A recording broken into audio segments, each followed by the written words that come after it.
c'est clair, ça s'avale et ça m'a fait remettre en cause certaines choses qu'on a pu avoir. Qu'est-ce qu'on apprend dans ce livre? Vous savez que Roswell, c'est 1947. Dans ce bouquin, vous avez, et d'ailleurs ceux qui le prendront et qui veulent avoir les véritables, parce que les documents sont tout petits derrière, vous voyez? Donc on n'arrive pas à les lire, mais ceux qui achètent le livre et qui veulent avoir les documents en grandeur nature, je leur fournis, je les ai tous. Monsieur Jean-Gabriel Grellet me les a donnés personnellement. Donc, qu'est-ce qu'on apprend dans ce livre? Déjà, pour commencer, juste des petites anecdotes comme ça.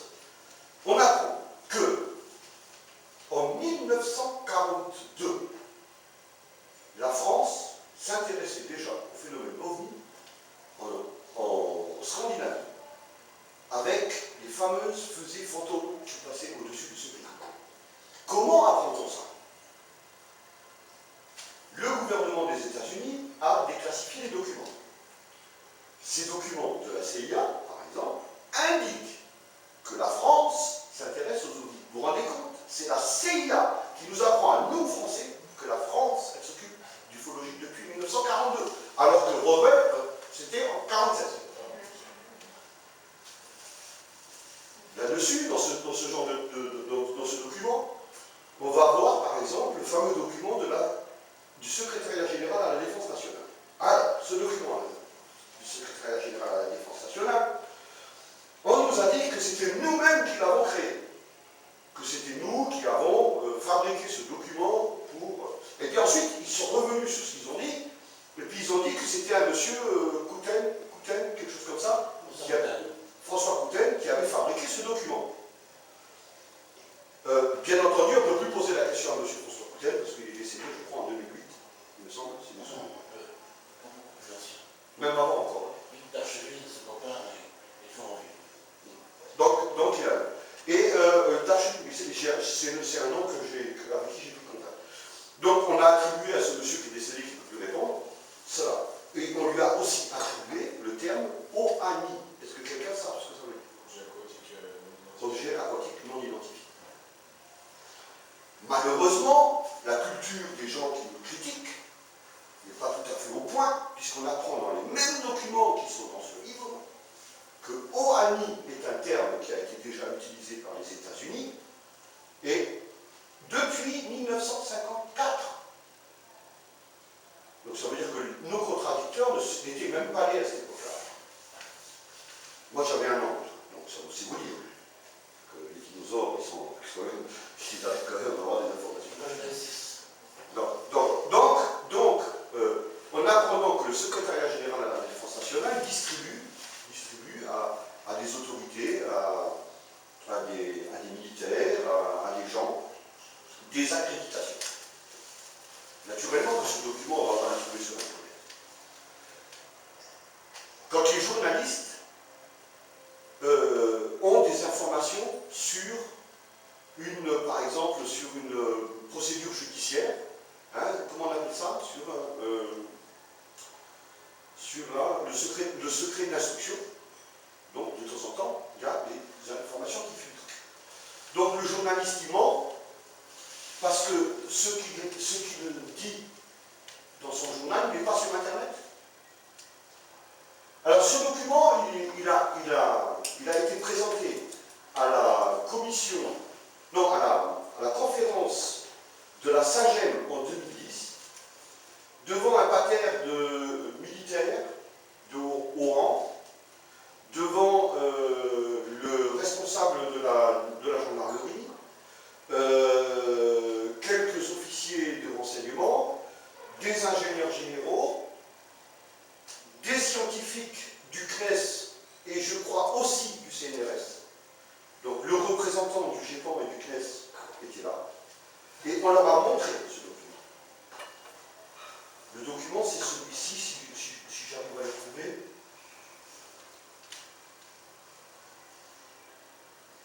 Si j'arrive à le trouver, je vais vous montrer un peu que...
ce document est resté très peu de temps sur Internet.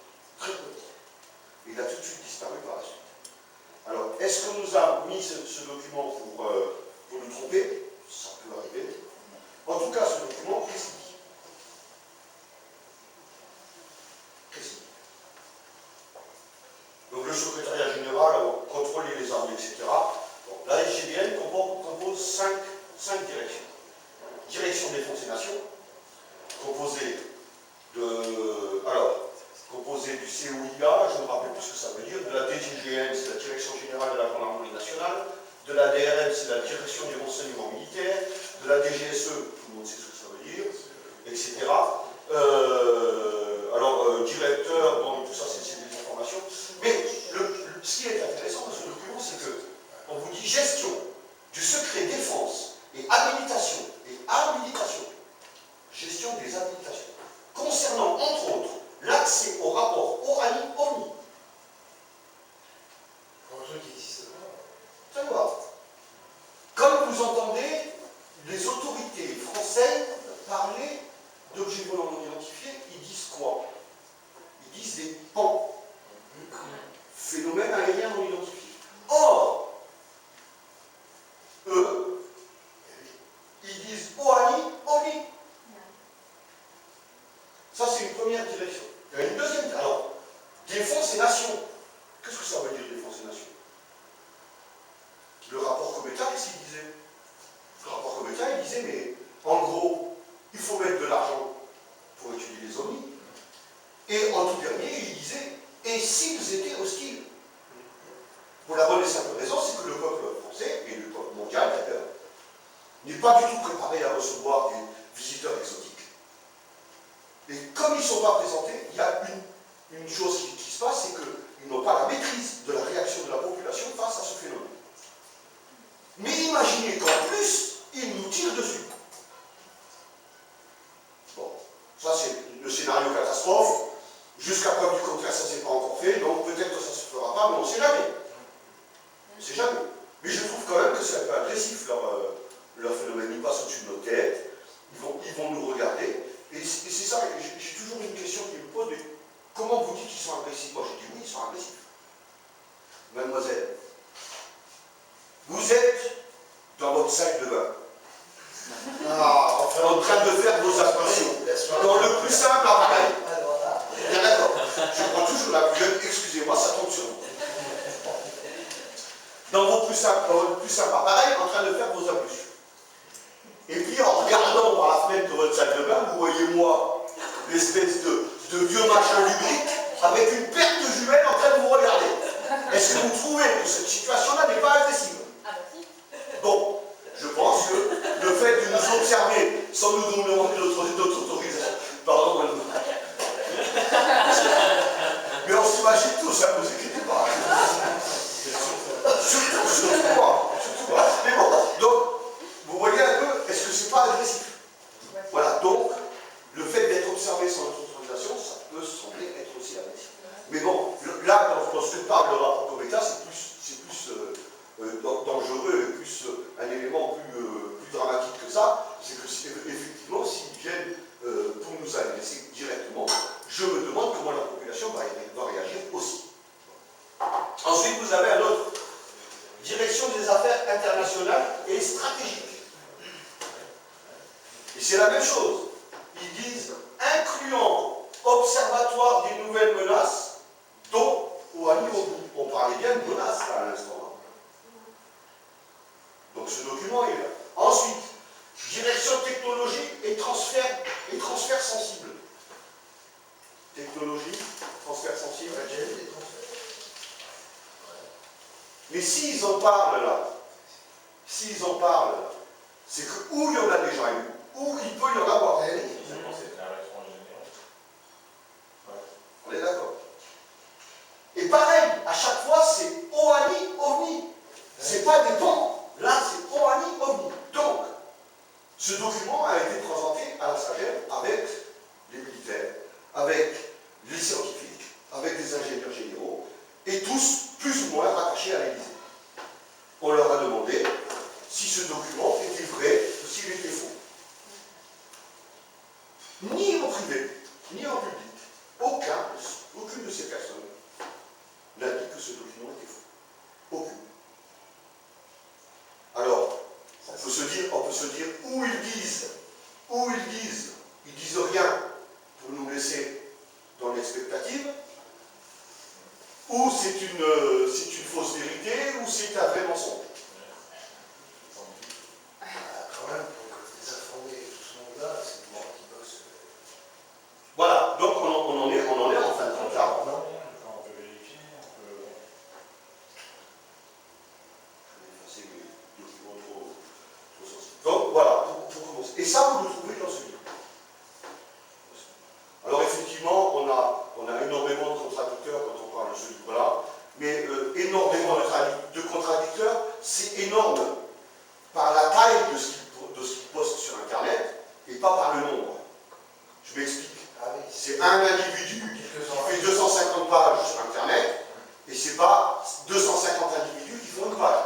On est bien d'accord. Voilà. J'interromps juste 2 secondes. Jean-Gabriel Grélé est le grand oncle de mon filleul. Je le connais personnellement et je vais régulièrement, on cause souvent avec. J'ai ce bonheur-là, par hasard d'ailleurs. Ah mais j'ai pu C'est un type exceptionnel.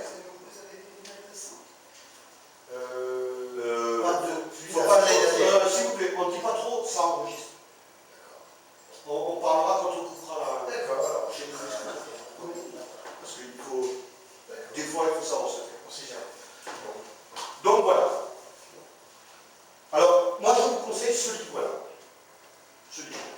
Un autre livre que je peux vous conseiller, c'est celui de Christian Parmentier, et qui s'appelle OVNI, 60 millions de désinformation. C'est un grand livre, un peu plus grand que ça, en taille, à peu près de cette taille-là, aussi épais que celui-là, et qui est de couleur jaune. C'est de la manipulation de la première page à la dernière page, comment elle est faite par les gens qui veulent nous diriger, qui nous dirigent ou qui vont nous diriger. Alors ça s'applique essentiellement aux ovnis, mais si vous lisez bien le livre, ça s'applique exactement dans tous les éléments de la vie, comme on a actuellement. Voilà. Tout ça pour en revenir donc au gouvernement et aux militaires aussi, peut-être un petit peu, et aux ovnis. Est-ce qu'il y a un secret au niveau du gouvernement? Là, je crois qu'on a quand même un peu balayé le sujet, parce que c'est évident